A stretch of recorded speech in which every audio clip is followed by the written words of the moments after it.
Lord, alam kong bibigyan mo ako ng blessing sa araw na ito. Panginoon, salamat sa bagong araw. Salamat sa bagong mga bagay na ibibigay mo sa akin. Salamat sa mga bagong oportunidad na ilalagay mo sa aking araw ngayon. I know this day will be better than yesterday. I declare blessings today. I declare provision. I declare healing today para sa akin at sa aking mahal sa buhay.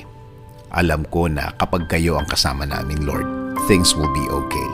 Alam namin na magiging tama at tahimik ang lahat. Alam din namin na kasama namin ang proteksyon sa araw na ito. Proteksyon sa mga bagay na gagawa ng problema sa aming buhay. Sa mga taong walang alam gawin, kundi mang-istorbo ng kapwa nila at gumawa ng mga kwentong imbento nila. Panginoon, turuan niyo akong maging kalmado sa harap ng mga taong ito.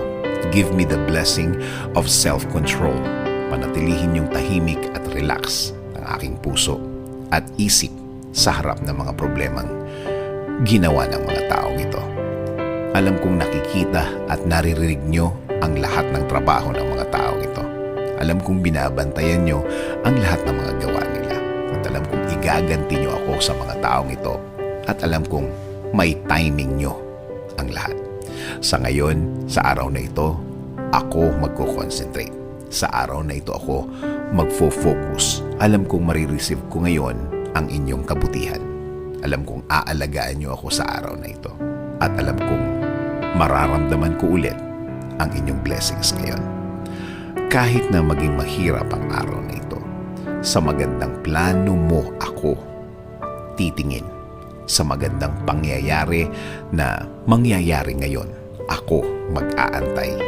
At alam kong matutuloy ang lahat.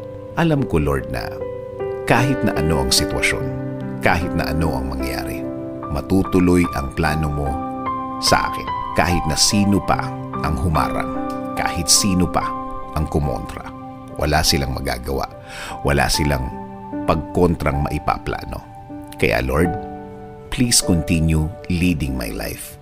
Ikaw na po ang magbigay ng direksyon sa aking buhay.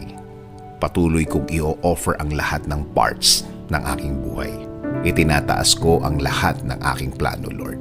Ikaw na ang bahala sa akin at sa aking pamilya.